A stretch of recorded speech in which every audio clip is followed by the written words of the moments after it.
night shopper in the dark. Warrior Works.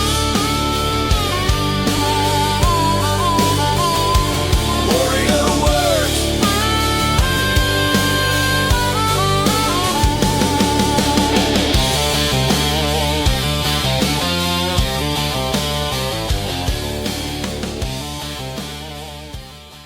Welcome to Warrior Works. So, kind of a real short video, but I kind of want to highlight something that's been a little bit of a pet peeve of mine lately. And, I'm going to get on my soapbox. I've been a case collector for a long time, and I wrote them a letter, a pretty heartfelt letter, and I didn't get one response back. And hearing that EDC got a response back directly from Chuck Buck when he heard about the complaint from a YouTuber who has, thousands of followers, yet I don't get the time of day or at least a little bit of a response when they have no idea, who I am, what impact I may have on others like friends, family, or anything like that, or just me in particular, even if it's just one customer, because you start chipping away at that. One customer leaves, another one. Soon, rather than later, you start having people that lose faith in you as a company. And I wish Case would take a page from the book of companies like Buck. I mean, I much rather would pay a few, $10, $15 more per knife, knowing my money was going into quality control, knowing it was going into a product that I want to end up purchasing. And I mean, I guess I can use this as an example. Our favorite restaurant here, they make the best steaks in town. And when beef prices started going up, I went and I ordered a steak. And of course, they didn't change the prices, which was surprising. But when the steak came to the table, it was a thinner cut, like way smaller than usual. And I pulled the owner aside and I said, look, not just for me, but for anybody else that might be coming here, is we as customers pay for consistency. And the consistency we expect is to come here, get what we've always got before, and your loyal customers are willing to pay a little extra. Charge me $5 more for that plate rather than take away from it plate and not let me think that the place that I like is going downhill because of that. That's what I expect as a customer, not only from knife companies, but just in general, all the way around. And I'll utilize myself. If somebody comes to me for me to do something, I'm going to do it probably even better than I did the first time they came to me, because I would hope that my skills are getting that much better. So with all that being said, I want to give an example to anybody that is associated with Case, that might be watching, or somebody can pass something on, to maybe a little bit of, I guess, how easy it is to ensure that you're not going to lose a shield from a knife. So I have this 6318 pattern that I just received today, and as you can see, there's no shield in there. And I'm not even going to bother Case with an email about the shield, because I don't want to wait 2 months for it. And honestly, I don't know what kind of shield was in here before. So, I mean, what does it matter to me if I guess as long as one fits and I like it, I'm good with that. So I'm going to bring you down to the bench and show you a little bit of how I deal with this and how I try to make sure that the shield that I'm replacing in here won't fall out.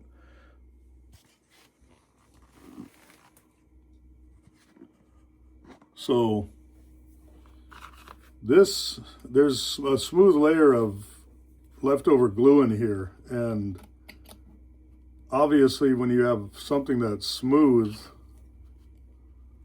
and another surface that's smooth and you try to mate them together, obviously it makes it where you're most likely going to have that glue lose bond.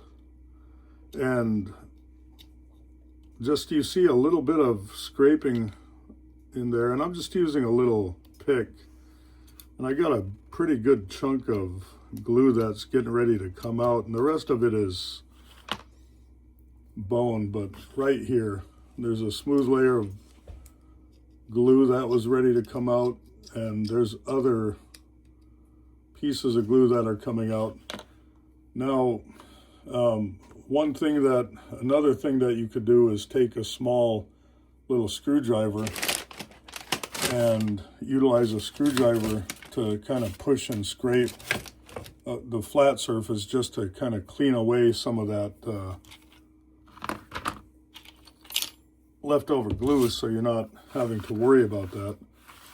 So a little bit of glue is left in there, and I just take a little screwdriver and I'm going around the edges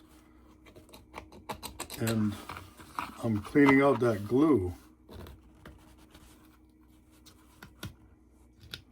And as you can see, that glue just wants to pop right off of that because that bone underneath is completely smooth. And we want that on our handles, but why would you have it on a surface that you're putting glue on?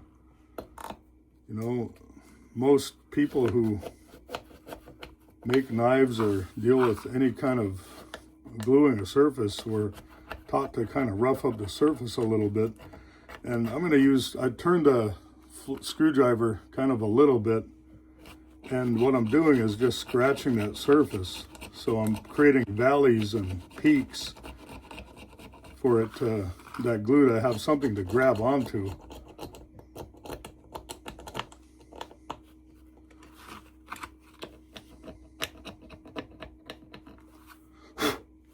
So now I have the shield, and the shield is smooth and usually uneven on the side that you pop in there.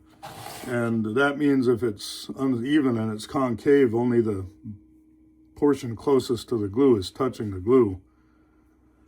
So I'll take sandpaper or a file and I'll just run that all along there, just a little bit, just to smooth out that surface.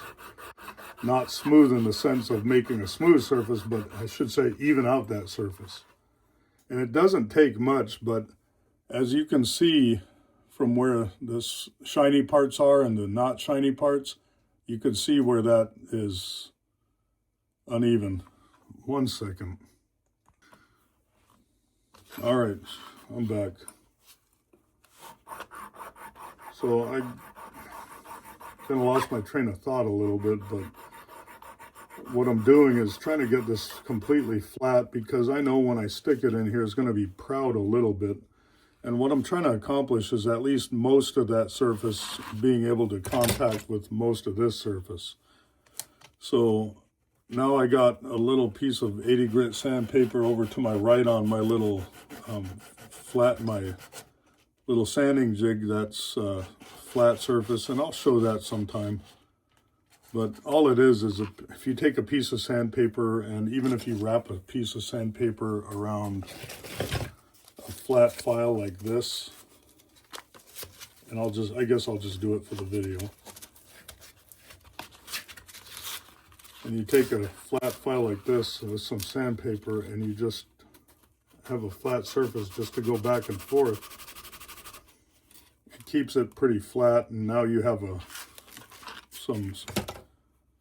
I guess roughening up of the surface, so you can have a cleaner, flatter surface. So I'm going to clean these with some acetone, and I like to do that just to get any dust out of there and have a clean gluing surface. And acetone dries extremely quick, so it's just about there. I don't want to put super glue on acetone when it's wet, because that will inhibit it from drying correctly.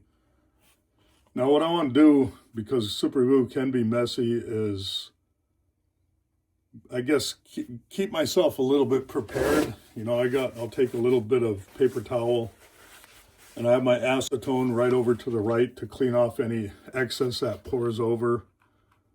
But I want to just be careful as to how much glue I put in here, and I'm using extra thick glue. I guess it really doesn't matter. If I'm using, like on a brown bone, I got brown super glue just in case, just to blend in with some of the bone that's around the shield. I have black super glue, but if I use black on here, I don't know, it might blend in because there is some darker tones here. But I think clear super glue in this case is probably going to be best. So I'll just take and I'll put like one dot. And you'd be surprised, and I'm just using the tip to kind of spread it a little bit to ensure that that is enough. So that does go across the entire bottom of that, and I think that's adequate enough. And I just, you don't want to over put glue in there, because when you put glue in there, the pressure to push down gets higher because you get a piston basically that's trying to pass all of those liquids, and you don't want that. So I'll find something and push down. And hopefully this is the right, I guess, I'm not going to bang on this, but I just push down. So that, I felt that go in, and it's wanting to push up because of the amount of glue that was in there. So I'll take and I'll push down again and hold it there.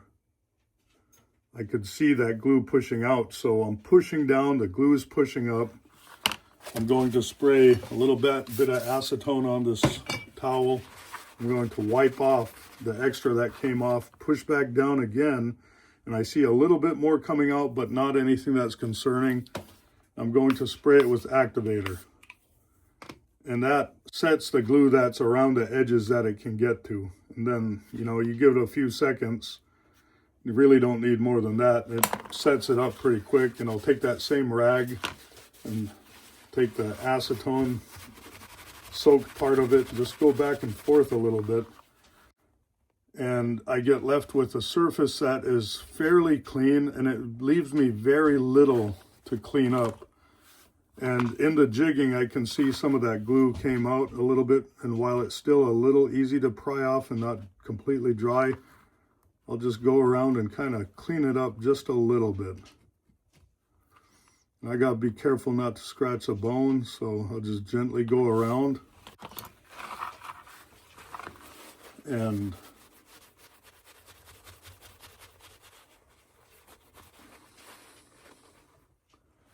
the shield is replaced. It's almost flush. And what I like to do when it gets to this point, this is what I do. Your mileage may vary. But what I like to do is I'll take my Fordham with a very fine grit piece of sandpaper. I'm going to polish this anyway, so I'm just going to go back and forth.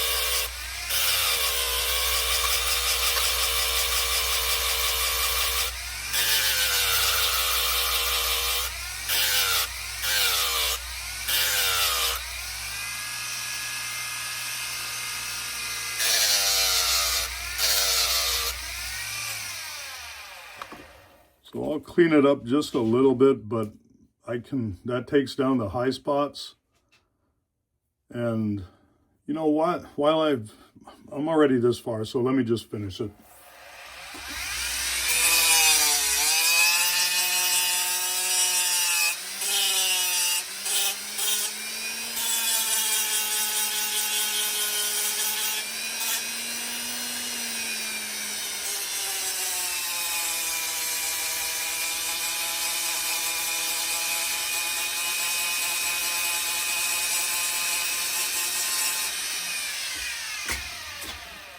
And as you can see while I'm doing it, I'm barely touching it with the edge, and I'm lightly touching it just to feather in the edges of that shield to around the bone. And this side already was, you know, starting to kind of look pocket worn. This side not so much. But this side definitely was a little more pocket worn than the other side. And I'm going to go over to my buffer, change out the buffing wheel, put a fine buffing wheel on there, and I'm just going to hit this for about 30 seconds lightly, turn back the camera on as soon as I do that. And I'm doing this because I just don't want to move the camera over to the buffer when you guys have seen that done a bunch of times. And I don't want to use a little tiny buffer because I don't think that gives a uniform finish to it. So I'm going to turn the camera off. I'll be back in a second. All right, and that took 2 minutes, just changing out the buffing wheel and adding that on, blending it in with the buffer, kind of cleaning that area up, and then just wiping it off. And as you can see, it has zero catch to it. It blends in with the bone. It looks nice, and it's going to stay there. I would guess a lot longer than that other one, because there is nothing to really catch onto that. And there's no way that that glue with the rough surfaces is going to let up unless somebody takes and even pries in there with something. But, you know, I know it sounds like I'm case bashing. I'm not. I'm kind of, I guess, asking for them to hear. I'm screaming for them to hear because I want to stay a customer. I want to stay a loyal customer. However, I don't want to keep doing this. I don't want my hobby to be just to go look at old knives that when they had good quality control. I want to look forward to running to Cabela's or Bass Pro or my local stores here and finding that quality that I once purchased at one point in time anywhere I go. And here's some food for thought. If you're a case collector and you look at pinned shields, how many of those shields actually came loose and went missing? How many of you found that were like, just fell out of there like these ones? I know pinning the shields took a little more skill and it took a little more money, but you got to ask yourself this question. How much money have they lost replacing shields over the years? Is it the same, or is it nominal to them? Or is it something that they are operating at a loss because of it?